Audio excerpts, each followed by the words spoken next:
I think my ex-husband broke into my home and installed a camera because he knows things he shouldn't about what's happening in my home. Posted by you/scared890. I, 24F, met my ex, 27M, 7 years ago, and we dated for about a year before I ended up pregnant. He is a Jehovah's Witness, and I was raised in the faith but was never baptized, thankfully. When I became pregnant, I was told that I had to marry him if I wanted to be in good standing at the Kingdom Hall Church. I agreed and decided not to listen to my parents when they begged me to take my time and make that decision later. Of course, this meant staying and living with my parents, and as a brainwashed 18-year-old, I thought he was the best thing that had ever happened to me and that he couldn't do me wrong because he was a Jehovah's Witness, and they can't do any wrong. Boy, was I wrong. While I was pregnant, he would emotionally and physically abuse me to the point where my son was born prematurely, and I fell into postpartum depression. When my son was 8 months old, I decided I had enough and needed to put my feelings and the love I had for this man aside to make the right decision for my son. I left him. I left the religion. I don't know how I did it, but to this day, I thank my son for giving me the strength and love to get past it. Fast forward about 5 years, I am doing great. I have an amazing career, a great car, and I live on my own with my son. We have everything we need. I recently began my first relationship, and he's amazing. My ex and I actually have a pretty cordial co-parenting relationship. He seems to have matured a lot and is now in a relationship. I get along great with his girlfriend, and my son likes her. He recently decided to move 2 doors down from my place. I didn't really mind this, as we don't fight or hate each other.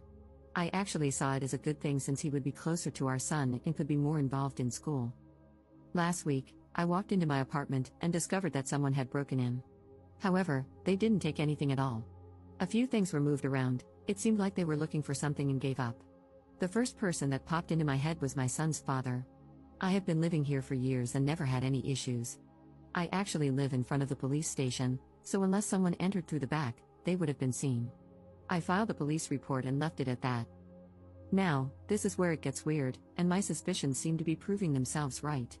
3 days ago, I dropped off my son at his house, and he mentioned that I shouldn't allow our son to have certain toys because they are violent action figures, Power Rangers. There is no way he would know this. Since he is a JW, I try not to disrespect his beliefs, so I make sure that my son does not bring those toys to his house. When I asked him how he knew about it, he turned pale. He didn't know what to say and finally claimed that our son had mentioned it. Okay, so maybe my son could have told him. But maybe he didn't. To add to my suspicion, 2 days ago, I dropped my son off in the morning, and my ex slipped up by telling me that I need to shower my son every day because I didn't the night before. There is no way my son could have told him. He didn't speak to him, and it was literally the morning after. Also, I do shower my son every day, but he had swim class, and we got home late, so I figured he was okay to skip. I know it sounds lazy, but I'm sure we've all had those days. Am I being paranoid? I hate feeling like I don't have privacy in my own home. Should I ask him? Is there a way I can check myself? I've tried looking, but I haven't found anything that shows me there could be a camera. Op added additional info in the comments. I did not know he was moving in 2 doors down. He told me when he signed the lease, and at that point, I tried to look at the bright side of things. I now see that there is no bright side to this situation. I hate the feeling of walking out my door and knowing he can see what time I am home and what time I leave just by checking if my car is in the driveway. I agree that the religion he is teaching my son is not good in any way, but there's not much the law will do besides granting me full rights to his medical decisions, which I have. When he is with his dad, he goes to his church, but when he is with me, he knows we don't do any of that. Once my son reaches a certain age, he will be able to make the right decision, and I will always steer him in the right direction, encouraging him to ask questions and do his research first, then come to a conclusion.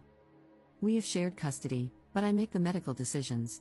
I tried taking full custody, but unfortunately, I lost the case. The abuse is documented. I lifted the restraining order 2 years after we divorced. We used to do pickups and drop-offs at the police station, and after 2 years, I had to take the next step in trusting that the past was just that.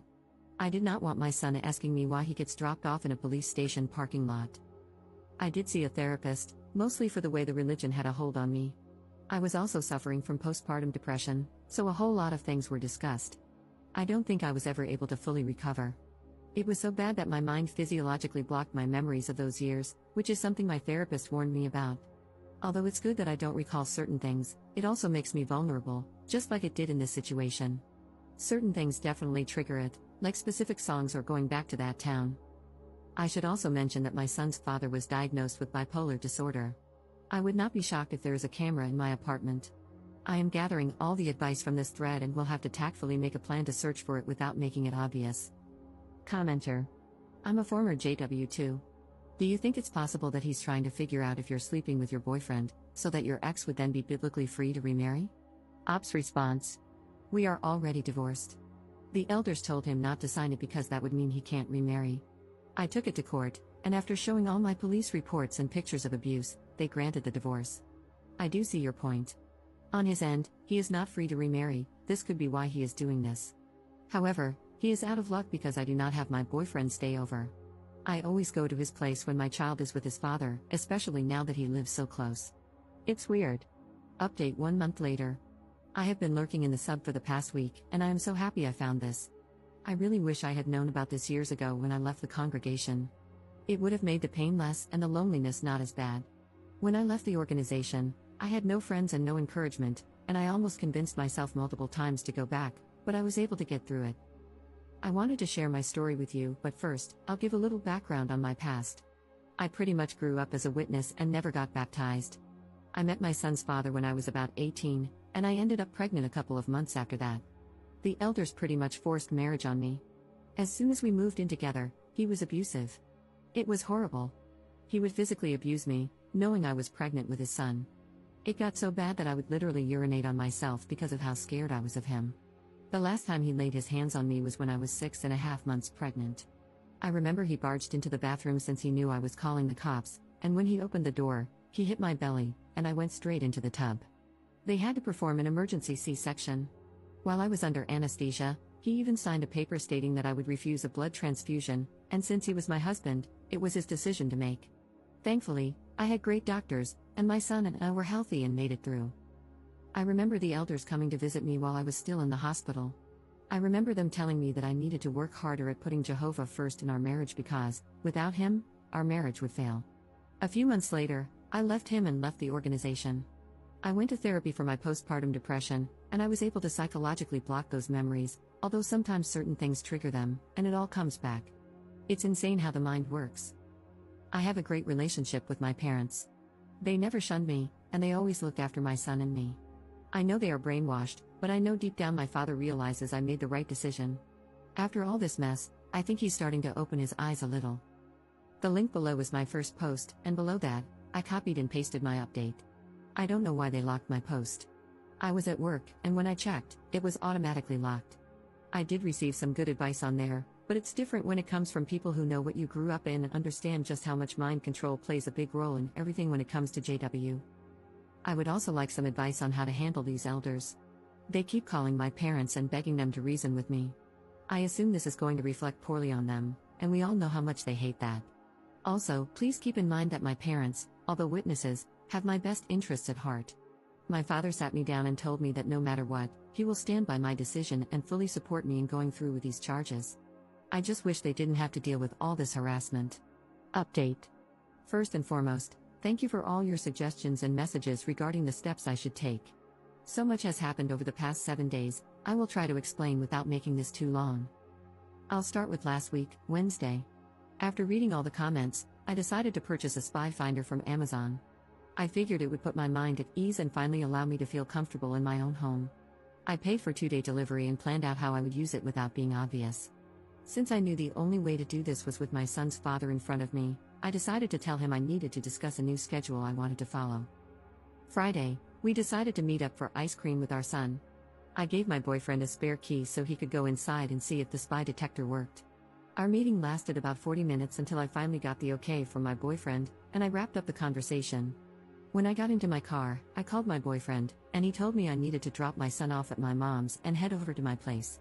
I did exactly as he said. When I arrived at my place, I parked, and my boyfriend came inside my car and broke the news to me. He told me that the detector had detected something, but it was not clear. It kept showing red in my son's room around the doorknob, but it also showed red on one side of a wall that didn't have anything hanging near it. At this point, I didn't know what to do or say. Maybe it was just a malfunction, or maybe there was something there. I decided I needed to call the cops. I wasn't sure if it was the right call, but since the signal was showing in my son's room, that was enough for me to make the call, even if I sounded silly to the cops. Once the cops showed up, I explained the situation to one of them. He usually works the morning shift surveillance at my son's school, so I see him every morning. He was very understanding and told me he was calling in a tech who had the necessary equipment, as not all cops carry it. At this point, I still didn't tell the cops that I suspected my son's father. I figured I would mention it once it was confirmed. 10 minutes later, my son's dad walked up my driveway and asked if I was okay. I said yes, and that's when the cop approached. I think he saw how uncomfortable I was, and told him that only residents were allowed to be there. He told the cop that he was my son's father, and the cop started asking if he was from the area. As soon as he mentioned that he had recently moved 2 houses down, the cop asked him to leave since he was not a resident. Once he was off the property, the cop started asking me more questions about my son's father, and that's when I went into full detail. After our conversation, he told me there was a high chance that my ex could have placed a camera in my son's room. Once the tech arrived, he scanned the room, and we were told to wait outside. About 30 minutes later, he asked me to come in while my boyfriend stayed behind. He proceeded to tell me that there was indeed a camera in my son's room. They found a tiny camera hidden inside the doorknob. If you're not familiar, my doorknob's locked from the inside, but on the opposite side, there's a small hole where you usually need a flathead screwdriver or a similar key to unlock it. He explained that whoever installed the camera replaced the original doorknobs with 2 identical ones, meaning the door no longer had a lock. I never realized this. It was such a small detail that I had completely overlooked. I never locked my son's room, so it wasn't something I would have noticed. I broke down. I didn't know what to say or think. The tech told me the camera was linked through Bluetooth/Wi-Fi. Unfortunately, the signal was cut off, but he was working on getting some codes to determine where it had been transmitting from. Once they confirmed it, I was given an address, and of course, it traced back to my ex's home. Not the exact address, but rather coordination points. I have no idea what they refer to. They just told me it's a system they use to track signals. I was in complete shock. Part of me thought he would never do this. He would never violate my privacy and our son's privacy like this. I thought we were past this stage. After they broke the news, they told me I could press charges if I wanted to. If I decided to proceed, they would have to process a warrant for his arrest.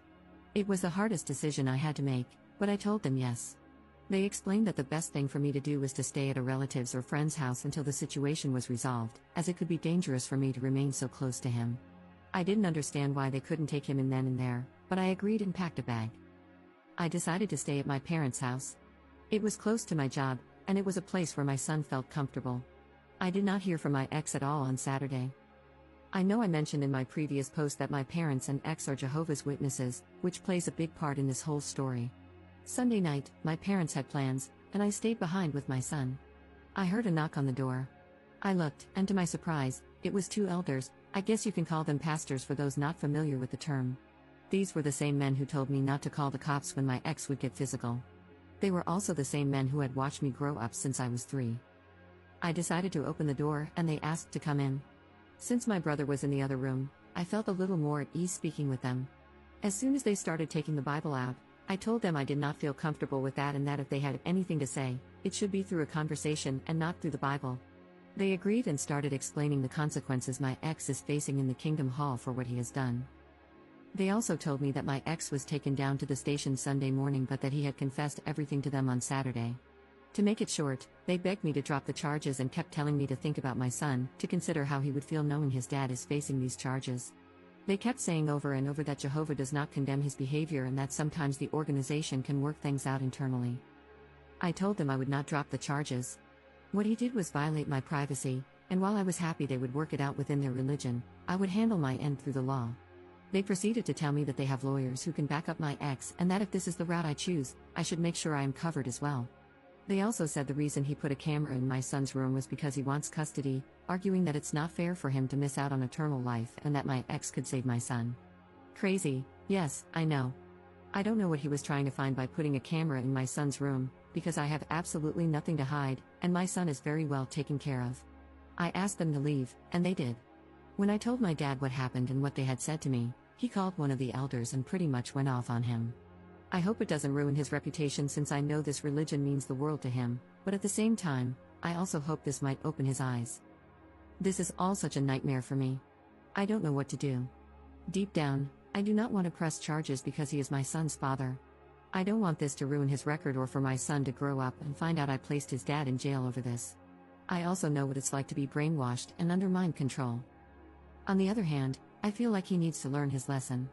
He needs to understand that you can't simply violate someone's privacy because of your religion. I'm not sure what will happen yet.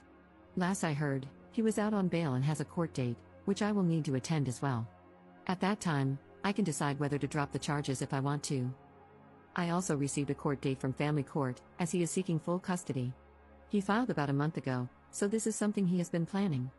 I'm hoping this whole situation will work to my benefit, which is another reason why I shouldn't drop the charges. It could help me in family court. For now, that's all that has happened. I don't know what steps to take from here, and I'm just taking it day by day. I have found a new place, and after talking to my landlord, he is letting me break the lease. I hate that I have to move. I love my apartment, and now I'll be moving to a much smaller place for more money. I wish I didn't have to move, but there isn't much else I can do. Commenter. Do not drop any charges. My reasoning, besides all the religious BS, your ex is not rational and is already physically abusive. This is a bad combination. In my experience, he will never get better without therapy or medication, and most likely, issues will arise where he won't follow through with treatment even if he starts. What are the charges against your ex? Has the DA's office stopped any further investigation? Have you had an opportunity to speak with the investigators on your case? Have they hinted at any other concerns about him? Law enforcement can be very effective in uncovering things through intimidation. However, they will not want to be jerked around and expend effort if they sense you won't follow through. They may intimidate you a little to test your resolve. Hold fast to your decision. All the data he was gathering about you to possibly further his custody case has been made null and void and is inadmissible because it was obtained through a criminal act. It will not be allowed to be presented. His illegal actions will also be used against him. All of that goes away if you don't press charges. If you have not contacted a local agency concerning spousal abuse, regardless of your marital status, they will help you or direct you to assistance. They have experience in this and will guide you to the best course of action while also providing support. Regarding the elders who visited, regardless of what we think about the organization, that was in protocol. If you want that nonsense to stop immediately, contact or have someone contact a sharp elder from another congregation, etc., if that's what you want.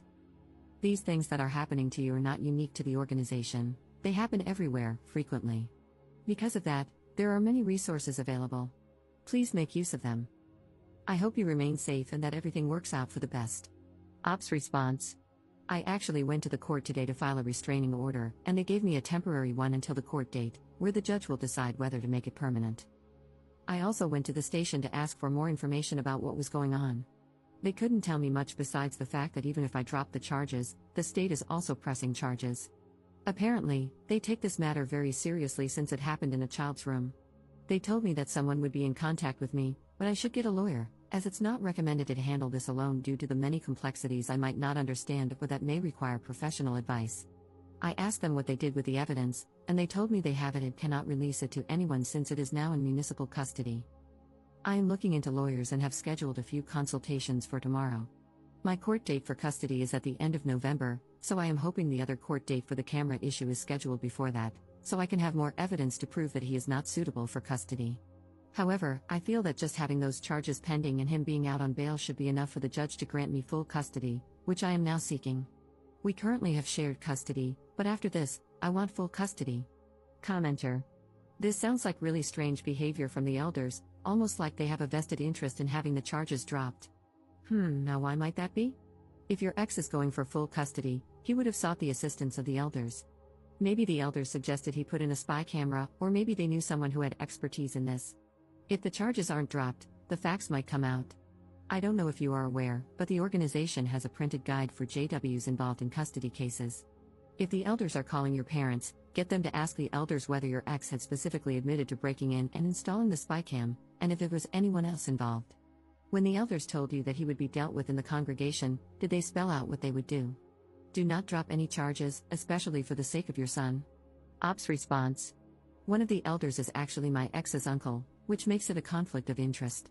Although he was part of the committee when I was pregnant and they took away the privileges I had as an unbaptized publisher, if that's the term. Sorry, I went to a Spanish hall and do not know some of the English terms. It seems so weird to me just how much they are pushing and harassing my family.